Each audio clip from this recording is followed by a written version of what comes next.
What is up, nerds? It is late tonight, but we are still recording. Yeah, This is the like fifth 3 hours video. later. This is the fifth video being recorded tonight.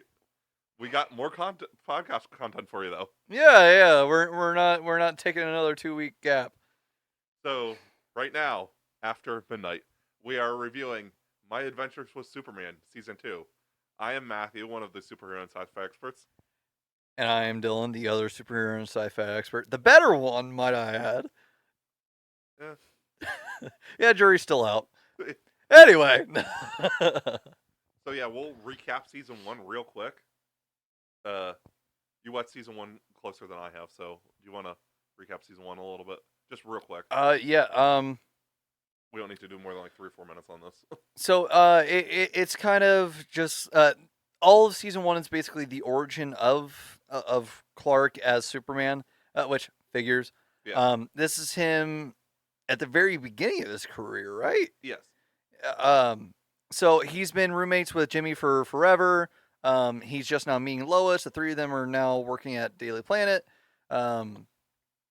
He has to deal with Sam Lane. Yeah, he has to deal with Sam Lane.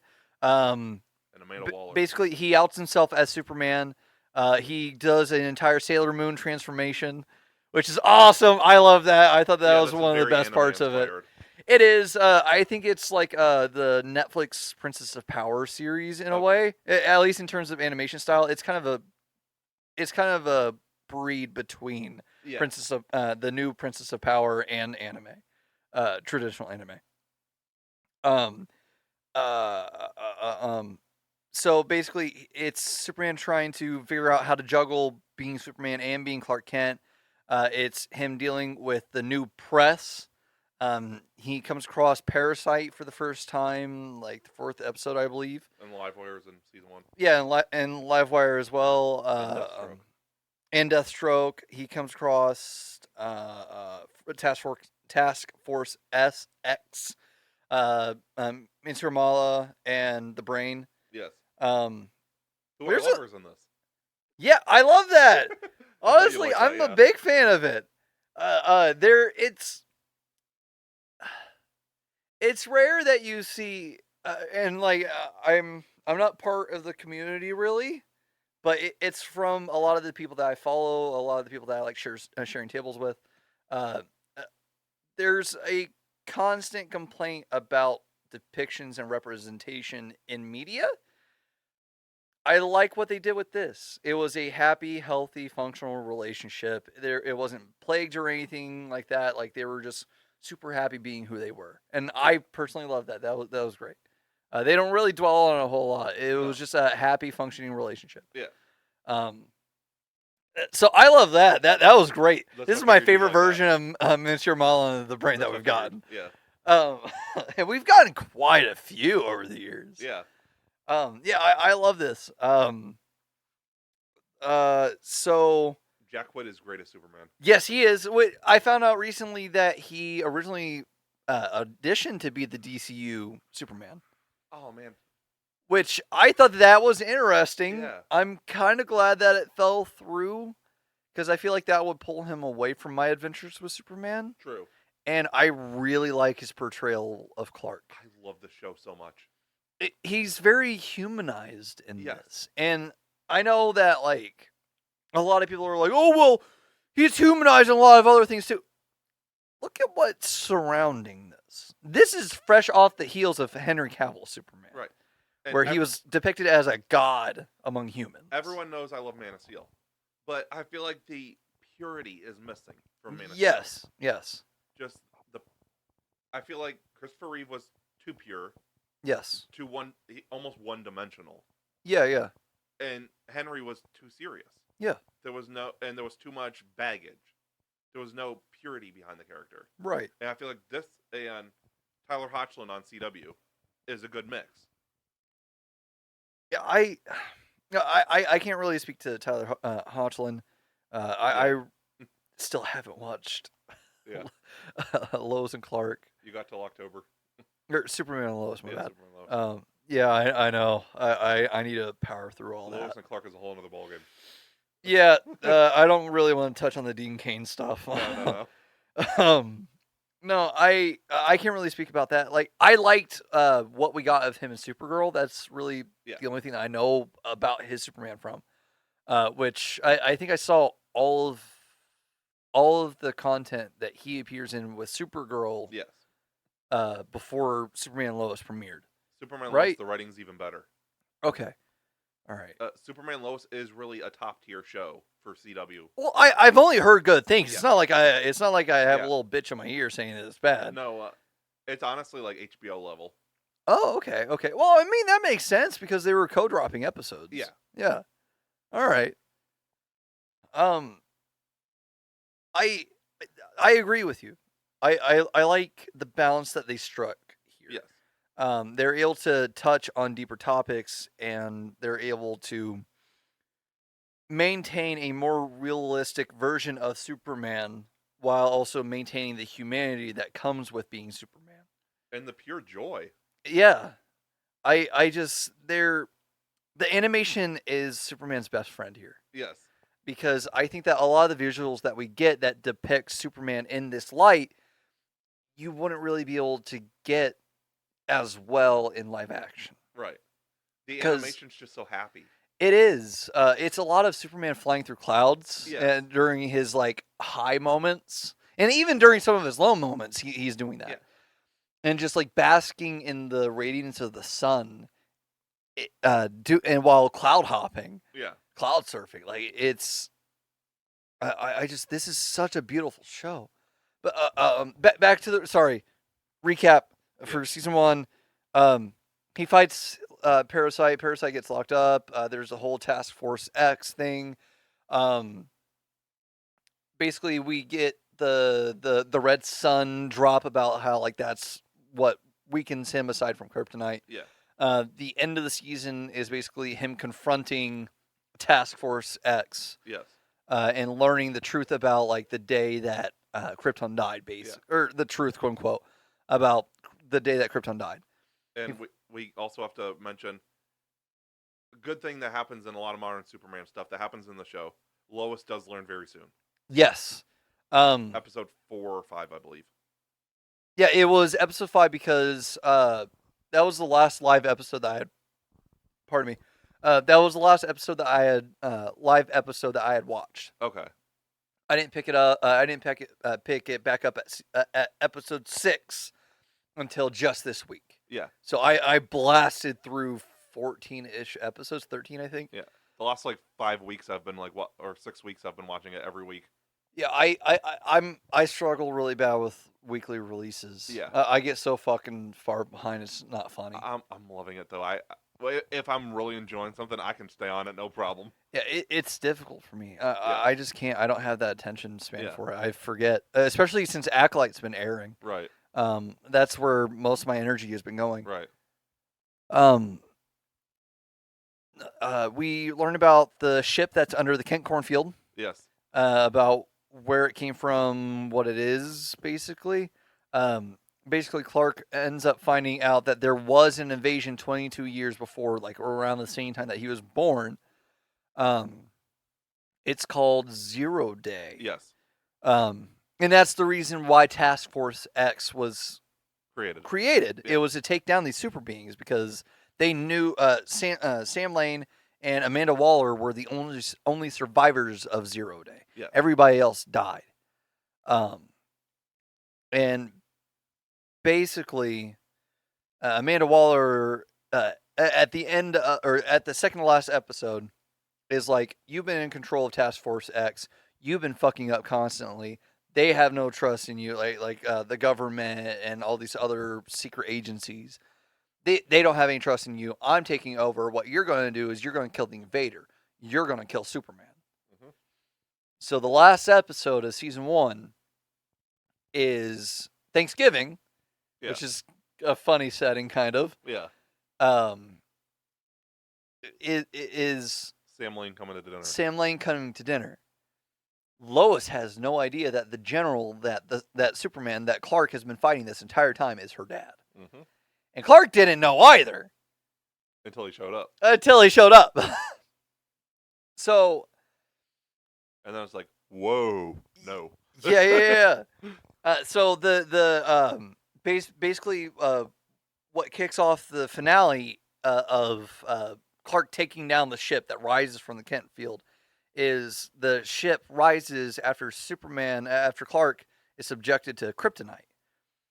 But it's kryptonite from an orb that Lois stole in episode 7. Yes. Episode 7, because Malo was 6 and Zero Day was 8 and 9. I couldn't remember. It's another case like Infinite. All the way through. It like detects the kryptonite and it goes to defend Clark, to defend itself basically, because Kryptonian genealogy.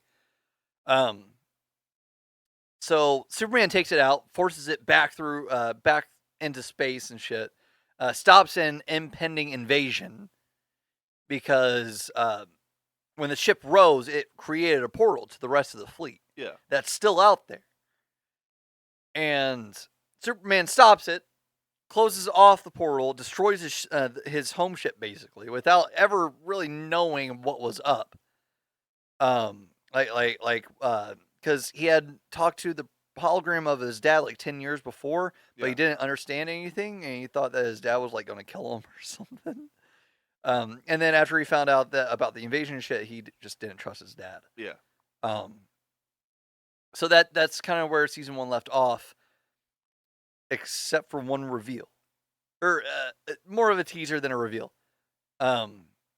Somewhere out in space, there are these 2 robotic-looking aliens where they get a ping about the invasion. Mm-hmm. And they're like, oh, something's going on Earth. We got to figure it out. And that's where season 2 picks up. Yes. Start with season 2. Let's not do a recap. No, we're just we've learned our lesson doing a recap. We're just gonna talk about like some of the high points in the season. Yeah. This will be out of order. Yes. Thank gosh.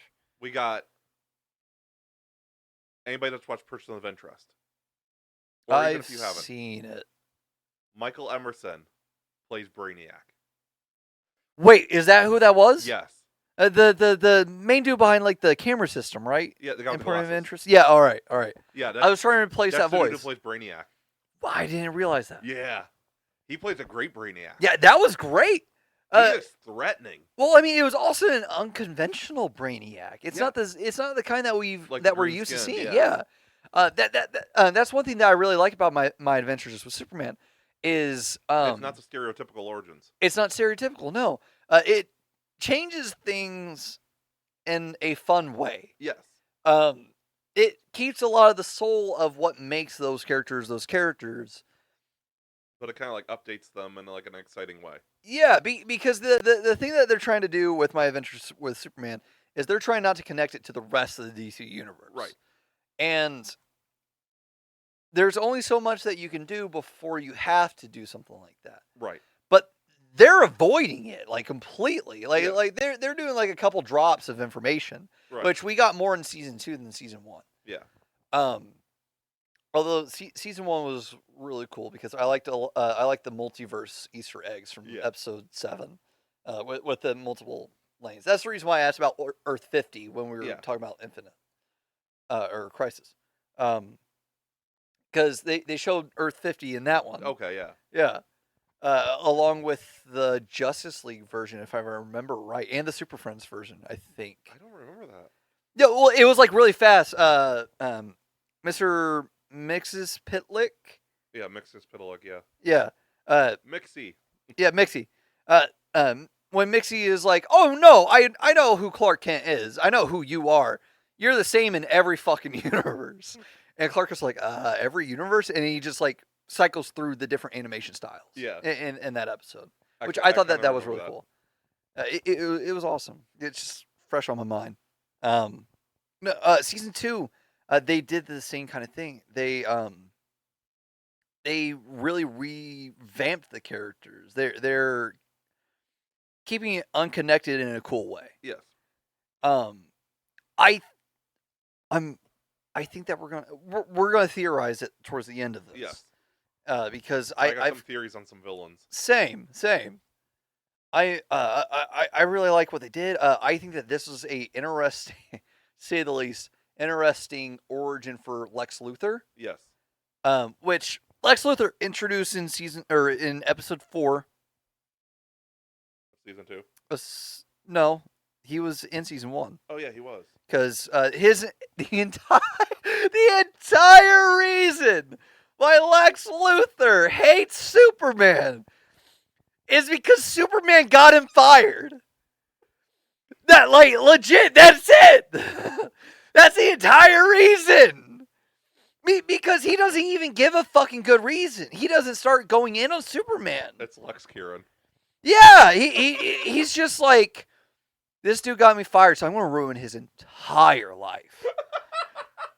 Which we all know Lex Luthor's petty as fuck. But you don't ever see it over something so trivial as that. Because normally it's like a power dynamic. It's Lex's ego that gets him. Yep. That's normally what it is. No, it's literally just, this dude got me fired, trashed my workplace. Like, of course I'm pissed. Yeah, like that's all it is. And the thing about it is, like, Lex gets to where he is in this season because of Jimmy. Yes. Which Jimmy didn't know. Jimmy didn't know that Lex was a bad fucking dude. Jimmy's a lovable idiot. Yeah. And can I just say that I love this version of Jimmy? Yeah. First of all, it makes him way more useful than other incarnations of the character. This is the Jimmy in recent years that we needed. Yes. Yes. I love Supergirl. That was not Jimmy. No, it wasn't. I also know one of the complaints about Batman movies versus Superman is I was right with V. What was that version of Jimmy? Yes. And while I've always been like, well, I mean, he kind of served his purpose in the story. I don't know what the fuck else he could have done. You don't know how much you need Jimmy till Jimmy's non-existent. Yeah. I just, it's, we've seen Jimmy pop up everywhere else.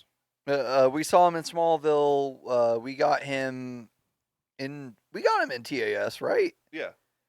Superman Returns. Yeah, we got him in Superman Returns. We really get him almost every place that Superman pops up. Mm-hmm.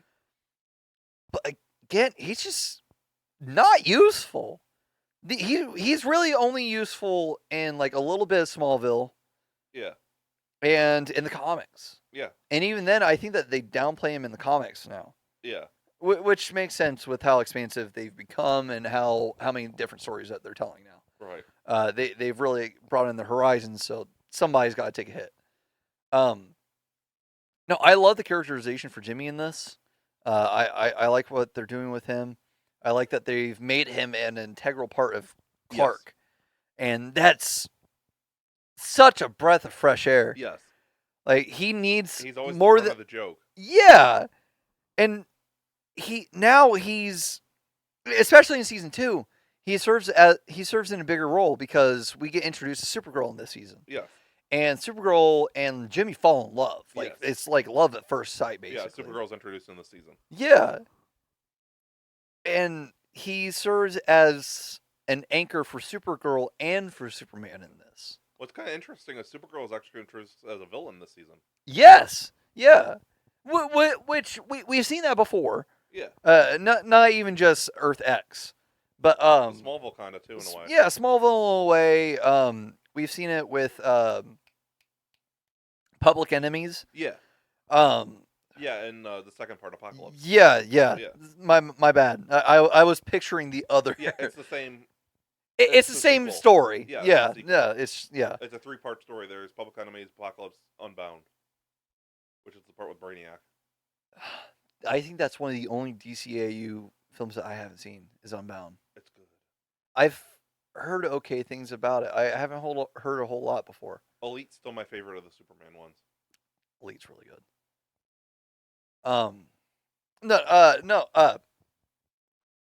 Yeah, Supergirl is basically a villain for most of this. Yes. And it isn't until she links back up with Clark back on Earth after she finds Jimmy. Jimmy basically takes her out on a date all day. Yeah.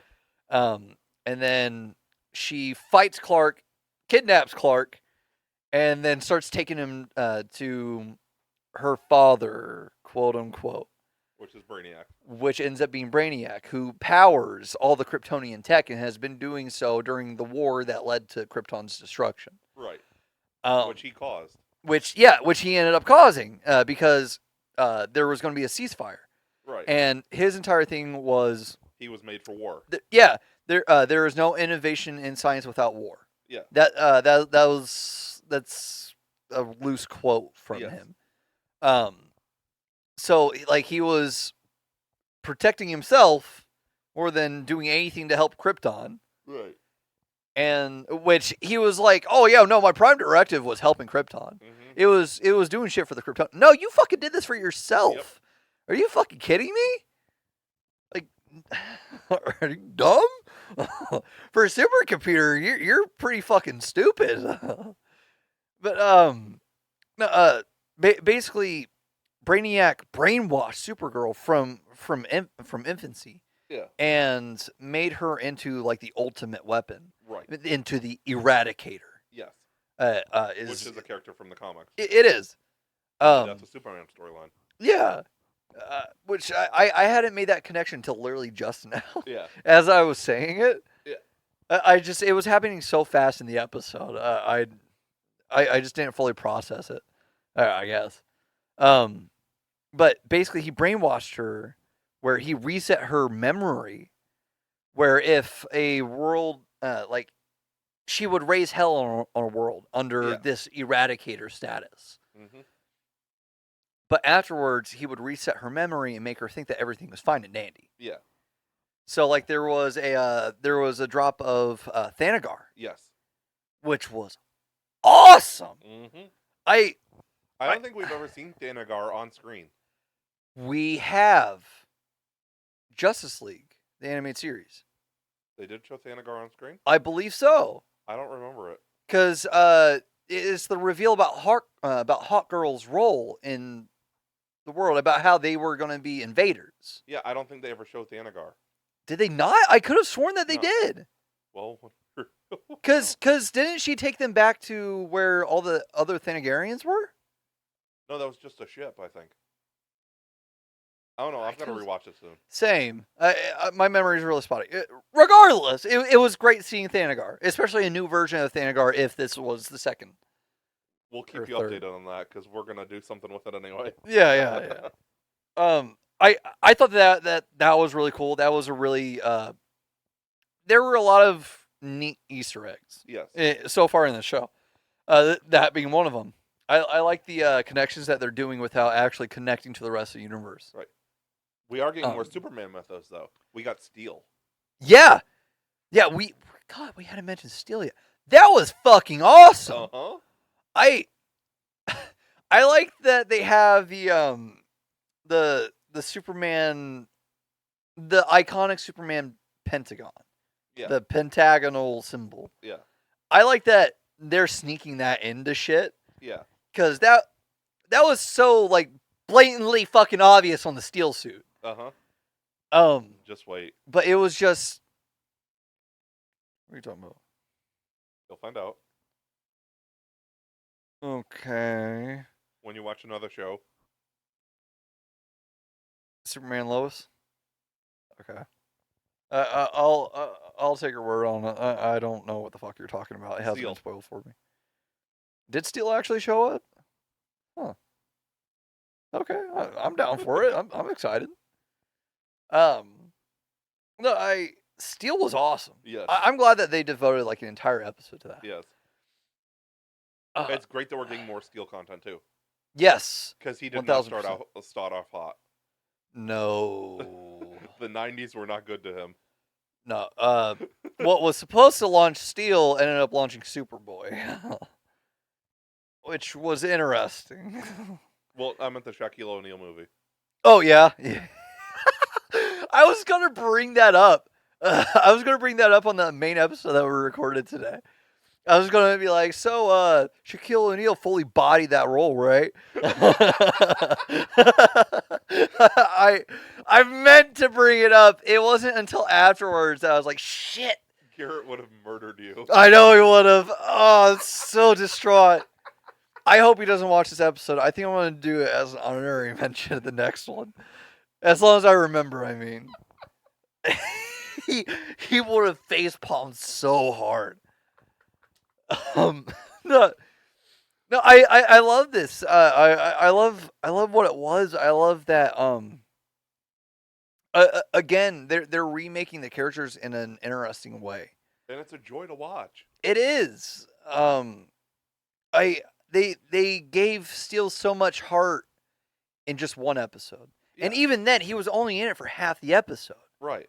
He appeared towards the end, obviously, because a lot of the characters that had been introduced reappeared. Mm-hmm. Heatwave, Livewire, Banshee. Yeah.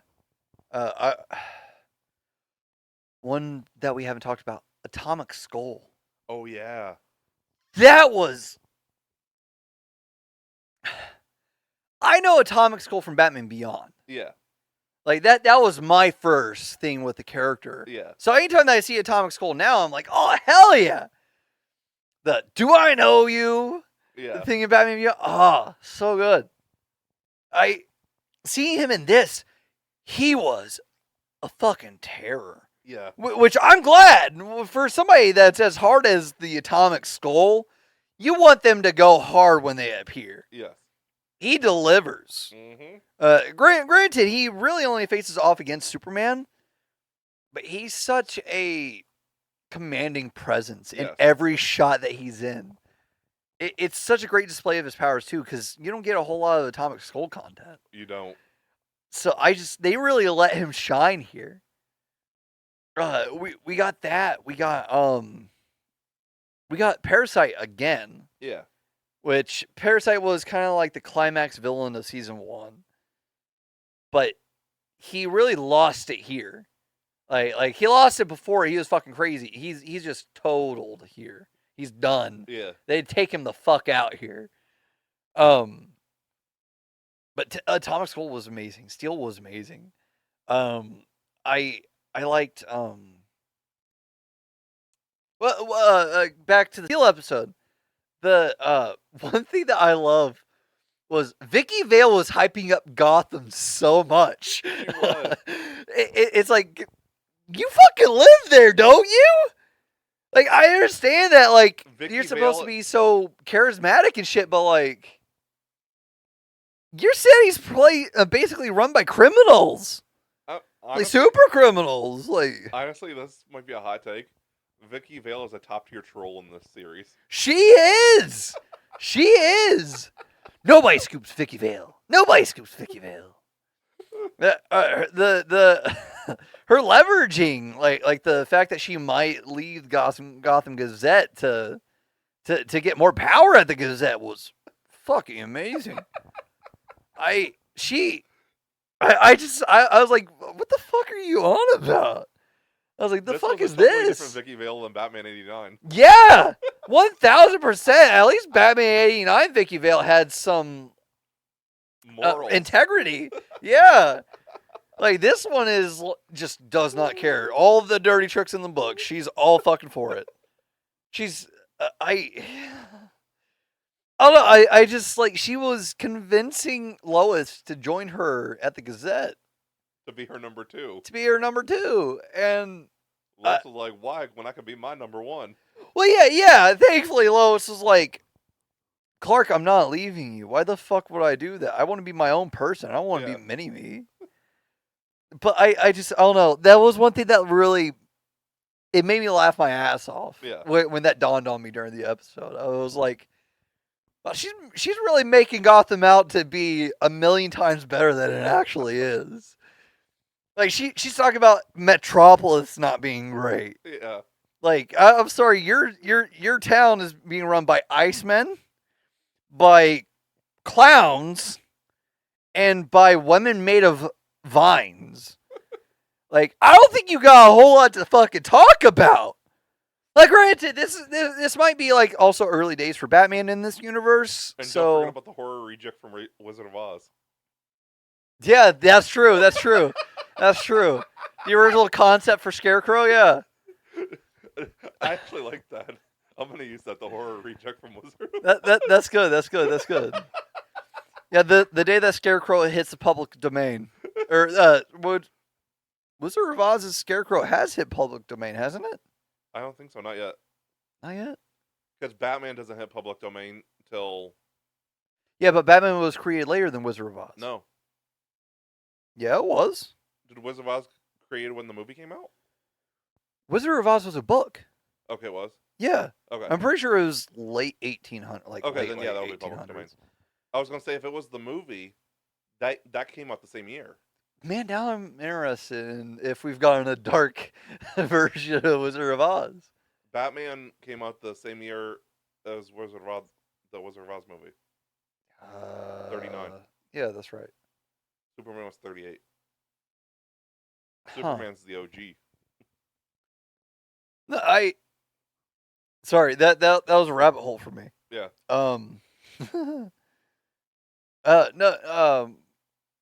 Yeah, like she's fucking like all that. Yeah. In Gotham, and Vicky Vale's like, "Hey, come here. It's such a great place. Like, don't worry, you won't regret about it. You'll work under me." Like, she could die at any point. Like 10 times more so than being in Metropolis. Right. Like her chances skyrocket. And she's always in danger around Superman. So you gotta think about like the math on it. Yeah. Like that percentage of danger drastically increases. Yes. I was like, Vicky, what the fuck are you on? Blatantly lying too? Like, you're trying to convince her, but at the risk of her own life, like, every second of every fucking day. Vicky's just on her own game. That she is. She's playing her own fucking game of chess. No, talking a little bit more about Brainiac, I really like what they went with the character here. It was good. Like I said, Emerson was the Michael character. Emerson. Emerson's portrayal was amazing. He added a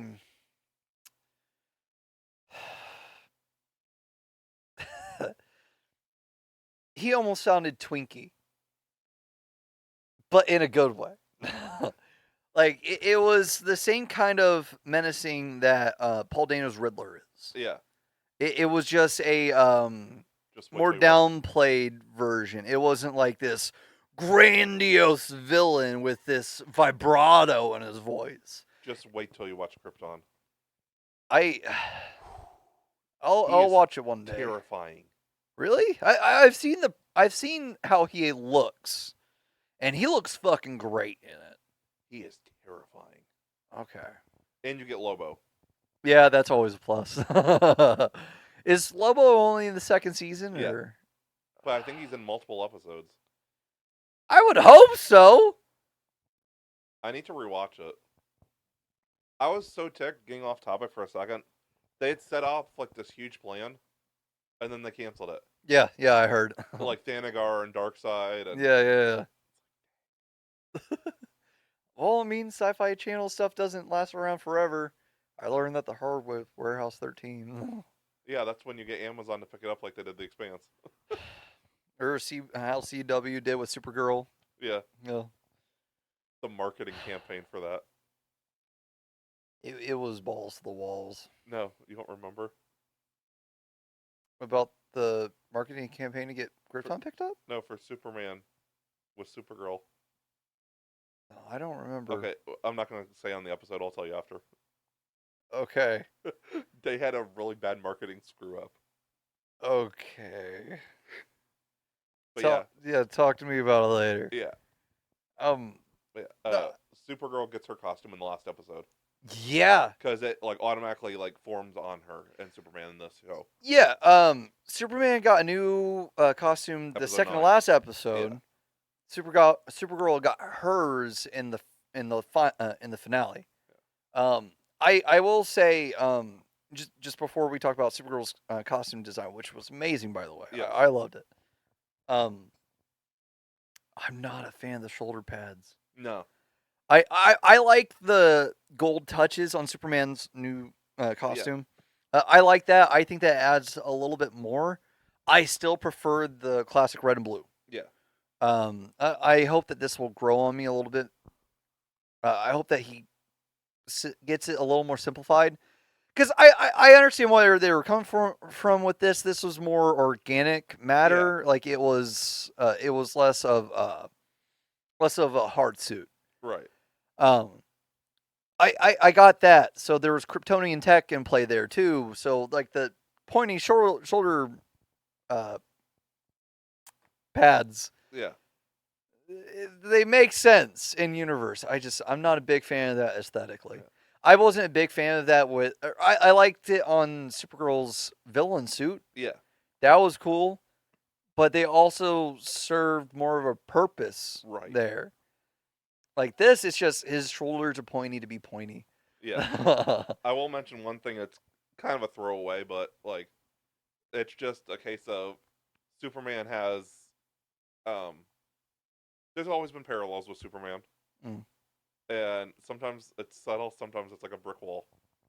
There's a scene where he like goes out, like arms spread out, like a cross position at one point in the last episode. Yeah, I remember. And then Supergirl says something like, "We get our strength from the sun." It's like, yeah, not being subtle at all. No shit, really? Are you? But I always appreciate references like that. Yeah. No, I. One thing that I wish they would do. Hold on. Supergirl's design, her official suit. We didn't get the best look at it. Like there was only a couple shots, yeah. But I like the wraparound cape. Yes. I really like. I really like that. One thing that I really like is the fact that they're ditching the skirt more with Supergirl's design, like across mediums recently. I don't mind the skirt. I don't mind the skirt. I'm glad that they didn't go from like her supervillain suit to she's in a skirt. Is kind of what I'm trying to say. Yeah. Like, Supergirl, she ended up in the pants, right? Yeah. In the show? Yeah, in the CW show. Yeah. I like that. That was progression for it. Like she had the skirt for so long. Yeah. Like I like that they swapped her over to the pants. That was neat in my opinion. Yeah. But I like here that they didn't go for that traditional skirt look. Yeah. I'm glad that they kept it more in vein with what Clark was wearing. Right. It made more sense to me. Right. I really like that. I also just like the color coordination that they have between all the colors. Yeah. Like I'm not a big color theory nerd or anything like that. The colors throughout the whole show just mix. They are. They do. Everything that they pick works really well. Mm-hmm. It's down to the sky, to everything. Yeah, the sky, the clouds, the water. It's just very nice to look at. Yeah. It's just everything is very complimentary. Yes. And it meshes well together, really awesomely. One thing, the reason why Brainiac wanted Clark back, which we didn't really talk about, was because Clark is able to tap into this raw power, where he powers up, basically. Like it's his,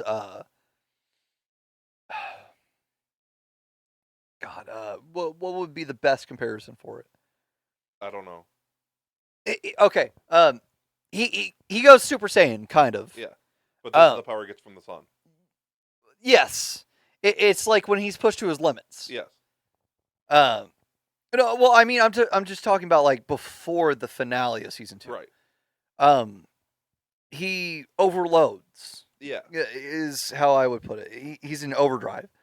Brainiac sees that, knows that Kara isn't able to do that on a whim. So he invites, quote unquote, Clark there. I wouldn't say it's an invite if you're kidnapped, but right. So that Brainiac can end up taking over Clark's body and shit like that because Clark is able to tap into that power.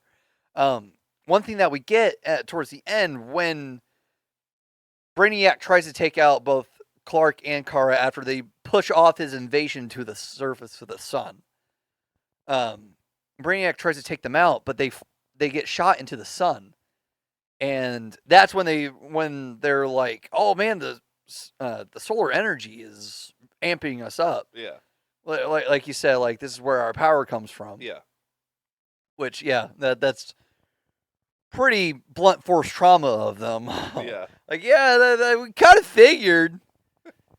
It's good that they're saying this for casual audiences. Yeah. I'll say that. That's the most positive thing that I can say about that.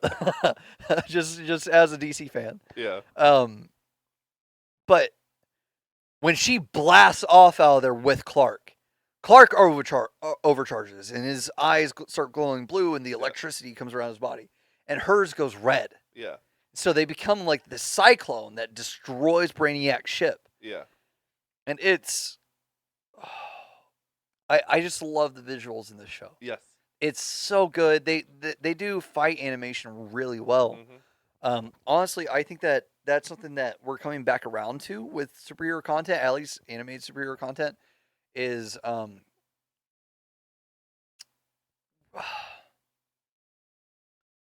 I said at the beginning of the review, they're able to pull off cooler visuals and animated content than they can with live action. Yes. And this show really is no different. Like, the fight scenes alone are fucking amazing. And I'm glad that we're getting to that point, because Invincible is the same kind of thing. We're going to be getting that with Batman Cape Crusader. Yeah. Batman can be so much better fighter in animation than they can live action. They can make him a lot smoother. Yeah. They can make him a lot more menacing, more intimidating, make him work with the shadows. You can't do that with live action. No. Like Christopher Nolan got close. Yeah. I think that he's the closest that we've gotten to something like that. Pattinson, kind of. To a lesser degree, I would say. Because they focus more on the detective aspect. Right. He's not the best fighter yet. Yeah. So I think that once... Part 2. Yeah, I agree, part 2. Part 2, at least I hope not going to be messed with. I hope that we get Mr. Freeze in part 2. I know. But I digress. This is about my adventures with Superman. Yeah. I don't think there's much more to say, really. There's not. The show has been amazing. Yeah, I like the little drops that we've gotten. We got a Green Lantern? Yeah. Which was fucking awesome. Yeah.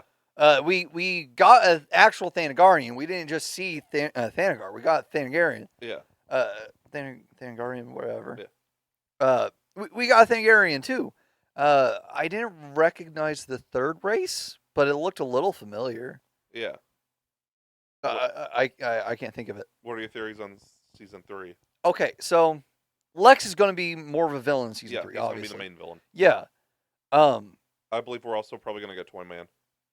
I could see Toyman. We haven't seen him yet. Lobo. God, I would kill for Lobo. I really hope that we get him. They mentioned the main man. Did they? Yeah, I heard the main man mentioned. Either 9 or 10. I don't remember that. Maybe I'm just imagining things. Yeah, I don't remember. I feel like if they would have said like Bastitch or something like that. Yeah, I think they said the main man. Well, Kara swore at one point, and that's what I think that was the only connection to Lobo that I would have picked up, because I'm pretty sure that it was one of Lobo's swears. Okay. You could be right. I don't remember them saying the main man. Yeah, I could have swore I heard the main man the last week or two. Yeah, I can't remember. I don't know. Enlighten us. Yeah, please. If we missed it and you didn't, let us know. Call us idiots. No, I think you're right about Toyman. I think that you're obviously Lex is going to be bigger. Be awesome to get Lobo. I'm wondering if we're going to get an inkling of Brainiac's return. Yeah. But I think that if we do, it's going to be at the very end of the season. I would like to get Martian Manhunter too. The thing about it is, how you have to keep in mind they don't want to connect everything. True. So I think that when they're going to be if they introduce other more major characters, I don't know how far they're going to go with it. You think it's going to be ones that stay relatively within the Superman mythos? Yeah, I think that that's strictly where they're going to try to keep it, at least for a while. For a while, like I could see them branching out after like 4 seasons or something. I could see us getting Bilbo Babowski. Yes, I need Bilbo. I need Bilbo so bad. Yes, I fucking love Bilbo. He's my favorite thing. The fact that one of the last appearances of Bilbo that we have is from fucking Injustice 2 is ridiculous. Death of Superman, the animated movie. Well, I know there's been more recent things, but like one of the very last ones was that. Yeah. Like such a minor fucking thing, and it was an off-stage appearance. I need Bilbo. I need Bilbo bad. I'm pretty sure Bilbo's going to be in. Superman was really sad. It was. That hit me too. Yeah, he was my best pal. Why'd you let him die? I think we're gonna get Bilbo in Legacy. Yeah, we are. I'm pretty sure that's been confirmed. I think that James Gunn said that he wants to introduce Bilbo. At least he said that he wants to. This will be the first time in live action, I believe. Pretty sure, I don't think he was in Smallville. No, because Clark really doesn't go anywhere. Clark doesn't really go to docks or to like a bar or anything. Yeah, so this will be the first time in live action. Be fucking awesome. I wonder who they're gonna get. I don't know. They get Nick Cage. Lou Ferrigno. That'd actually be really interesting seeing Lou Ferrigno's Bilbo. Because he's so synonymous with Hulk. Right. But like they kind of have that same like voice. Yeah, they do. He also still has the physique, I think. Yeah. So they could pull it off. I'd be super down for it. That would be really cool. No, it ends up being Henry Cavill. I die. Here comes all the Snyder fanboys. Really? You brought it back for Bilbo, but forever. Whatever, man. They're gonna be actually crucifying you. Listen, I'll take the sacrifice for it. Somebody's gotta say it. Henry Cavill is Bilbo when? But yeah, I think those are the characters that are gonna happen. Yeah, because it's not gonna be a whole lot. They're sprinkling everything, and I'm super glad for it. I think we're gonna get Maggie Sawyer and Dan Turpin. I could see that. Yeah. Wasn't there a big thing with Silver St. Cloud? Because she got introduced in 2. Yeah. Wait, what? No, because doesn't she tie in with Batman? Well, she ended up being one of Batman's wives. Yeah, she was with Batman. Yeah, okay. That's I think that's what I was thinking of. Yeah, I think that we're going to get Lana at some point. Yeah. Honestly, I think that if over multiple seasons, if they do start introducing external mythos characters, yeah. What I want them to do is do it slowly, like 1 or 2 max every season. I would like for it to, if they do it, I would like for them not to introduce the typical ones. I would like for it to be all space-based. Maybe a Green Lantern, Martian Manhunter, Hawkgirl. Don't do like Batman and stuff. Yeah, don't do like the Leaguers. Yeah. Yeah, I get what you're saying. Adam Strange, maybe. Oh yes, introduce Adam. I'd be so down for that. He was in Crisis on Infinite Earths. He was. He's also in Krypton. He's a main character. Okay, now I want to watch Krypton bad. I love Adam Strange. Yeah, he's my favorite little episode. Like cult ones. Yeah. Oh. And what's the dude from Arrow? The foster dad, or not foster dad, the adopted dad. Walter. Yeah. The dude with the English accent. He was in the Resident Evil movie, the first one. Colin Salmon or something. It's not ringing a bell for me. He plays General Zod. Oh, really? Yeah. Huh. No, For Krypton in the first season, think Game of Thrones meets Superman. That's a tall order. That's a really tall order. Well, that's essentially what it is with like the different houses and stuff. Okay, I see where you're coming at from that. Okay, I get you. Like it's not like it's level. not thematically. No. It's just like the mythos of it. Yeah, the different houses. Okay, and classes I got you. The world building aspect Yeah. of it. All right. But yeah, I don't think there's anything we could say that it's great. It kicked ass. I love it. I think that this is a great show for people who I think this is a great show for people who, one, love Superman, obviously. Two, people who want to get to know Superman. Yes. And three, for anybody who, honestly, just for anybody who likes animation in general. Because this really is super visually appealing. I love it. I'm a sucker for great animation. Yeah. Like, honestly, I'll take a beautifully animated movie over a live action movie any day of the week. And this really does deliver. I cannot wait for more seasons. Everybody killed it in this. This will be a hot take. This is my favorite show we've reviewed superhero-wise. I'm right there with you. Yeah, I'm right there with you. We did Loki and Did Echo. Loki, did Echo. There was another one. Yeah, I believe there was one more. It'll come to us. Yeah. I'm sure it'll come right after we cut the mics. Yeah, probably. But this is my favorite. Yeah, it's my favorite too. I think that this is one of my favorite pieces of Superman media in general. It's done super well. There's a lot of respect to the characters in it. The team behind it just deliver amazingly. Yes. Definitely my favorite depiction of Superman and Lois. Yes.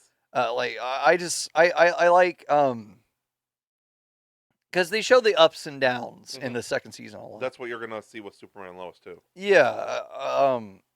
I like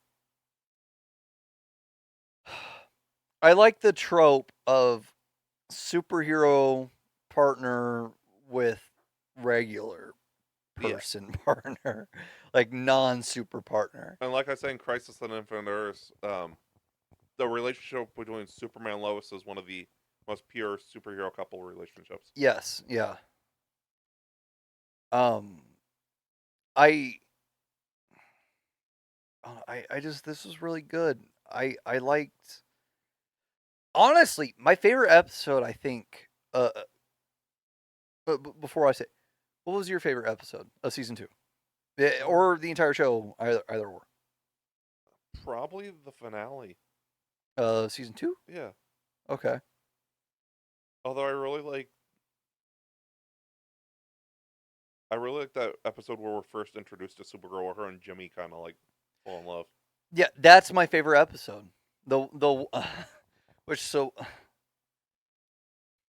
I'm not gonna make a comment. I almost did.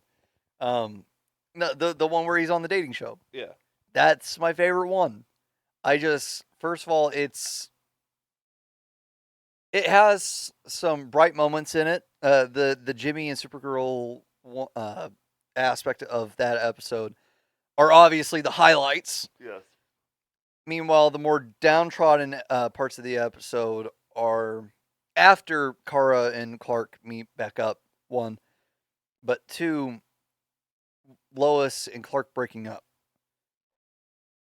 It's such a high and low kind of thing, but in a great way for the lows. Mm-hmm. I like two more things. The episode where it's the second to last episode where Clark is trapped inside his own mind by Brainiac, by the system. And the Black Mercy. And Black Mercy. Where Lois breaks through to him. Yes. And they have that tender moment that fully gets him out of it. I really like that. And I loved just the brief little moment when Kara is flying into the sun in the finale. Yes. And how she's drifting, and it cuts to a little girl version of her floating through the blue ethos. Yeah. And Superman grabbing her hand as a kid too. Yeah, and as a kid, Clark is extending his hand to help her. It's such a raw moment, right there. And I just, again, this show is such a treat. I love those little moments. I love the little pieces where they take a second to breathe. But while they're taking a second to breathe, they're still delivering everything. They're able to really hit you where it counts. I remember the other show, X-Men 97. That we did review that, didn't we? Yeah. That feels like it was forever ago. That was only last month? Yeah. This is still my favorite though. Yeah, this is still my favorite. Yeah. This was My Adventures with Superman is such a great show. I don't think it's been renewed for season 3 yet. It has. It has? Yes. Thank God. Yeah, I believe Jack Quaid was talking about what they've got planned for season 3. Okay, They're getting a panel at Comic-Con too. I hope that they do well, all great TV shows do, and have, or at least all great animated shows do, where they have 2 seasons a year. Yeah. Which that's also something that X-Men or that Marvel wants to do, especially after X-Men, where they want to do multiple seasons of a show per year, or of an animated show per year. But I really hope that they do that with this. Yes. Because season 1 was back in October, right? Yeah, I think so. Yeah, so this is a pretty fast turnaround. Yeah. It's about 8 months. I really hope that we get a second, or that we get our 3rd season soon. Yeah. I'd be fine at the beginning of next year. Yeah. I'm no rush. Take your time, make it as beautiful as possible. I could see when Superman Lois ends. Yeah, I could see that. I can't wait for season 3. This is such a good show. This is. I honestly think. Yeah, I loved it. Yep. It hit all the check marks for me. Mm-hmm. This has got to be one of my favorite animated shows ever. Yes. This is fucking amazing. It is. I can't wait for season 3. It's going to be so good. We thank you guys for watching this. Yeah, thank you so much.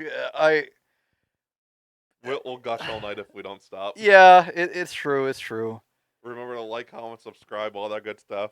Yeah, make sure to leave comments. If you're going to leave criticism, leave constructive criticism, please. We appreciate any feedback. You can follow us on Facebook, Twitter, Instagram, and Threads. Yeah, soon TikTok, hopefully. If you're listening to us on Spotify, please make sure to follow us. Make sure to rate us. Make sure to share us with your friends across all platforms, not just Spotify. It really helps us boost the channel and reach a larger audience. Yes. It helps us share the love. If you like superhero content, we have our Deadpool and Wolverine review next week. Mm-hmm. And Batman Cape Crusader the week after that. And we're going to keep delivering throughout the rest of the year. Because there's a lot of superhero content coming out. Yeah. I cannot wait. It's going to be great. These are some of our best episodes. They are. I'm surprised because we're normally completely loopy after 1:30 at night. Yeah. Superheroes are worth it, though. They are. Have a super day, everybody. Have a super day. See you next time.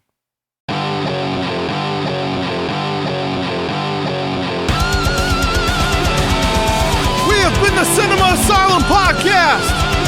You guys were awesome. Thanks for coming out. Good night.